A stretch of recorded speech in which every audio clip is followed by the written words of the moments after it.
Quand Pascal Praud joue à l'avocat de Marine Le Pen. Je vous montre tout ça. Sur CNews, Pascal Praud est revenu à nouveau sur la condamnation en première instance de Marine Le Pen pour détournement de fonds publics. Et comme depuis le début de cette affaire, le présentateur relativise les faits qui ont conduit aux conclusions de ce procès et dénonce les sanctions judiciaires, dont notamment la peine d'inéligibilité provisoire. En plateau, André Valigny, ancien ministre socialiste, a rappelé le fond de l'affaire, ce qui a agacé Pascal Praud. L'argent servait à payer des assistants qui ne travaillaient pas pour le Parlement européen, mais pour le parti Front National. Oui, on sait. Premièrement, non, Il travaillait sans doute pour les deux. je peux faire entendre une petite musique différente. Non, mais il travaillait sans Une doute pour petite les. musique différente. Il travaillait pour les deux, André. Sans doute. Non, Julien Audoul qui fait un mail en disant à Marine Le Pen, est-ce que je peux aller voir Strasbourg, voir à quoi ça ressemble et rencontrer la députée pour laquelle je suis censé travailler. Bon. Et deuxièmement, le train de vie quand même de la famille Le Pen, le majordome de Jean-Marie Le Pen était payé lui aussi par des fonds du Parlement européen. Donc il y a eu enrichissement personnel du clan Le Pen. En effet, comme l'a relaté Le Monde lors du procès, le majordome de Jean-Marie Le Pen avait été employé par Marie-Christine Arnautu, eurodéputée, qui n'a pas été en mesure de présenter des preuves de travail de son attaché parlementaire. Ce dernier qui a passé la durée de son contrat aux côtés de Jean-Marie Le Pen. Une info pourtant que Pascal Praud n'a pas reconnue. Bah oui, regardez le dossier. Non, mais le majordome n'est pas Oui. payé par le. Si, il avait un contrat d'assistant parlementaire comme le garde du corps. Ah ben non, mais le garde Eh du oui. corps. Mais le garde du corps. Moi, je veux Le dossier bien. est Comment vous indéfendable. faites quand...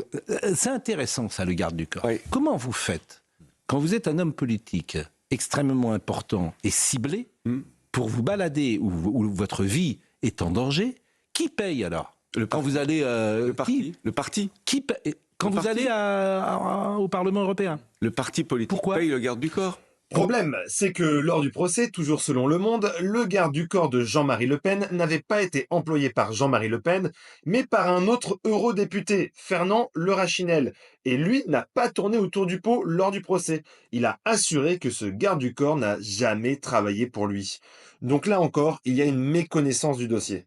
Et malgré ces faits, Pascal Praud en revient à remettre en question la décision de justice et donc à défendre Marine Le Pen encore. Il va même plus loin puisqu'il estime tout simplement que cette affaire de détournement de fonds n'est pas grave. Je trouve qu'il y a un vrai problème de financement de la vie politique.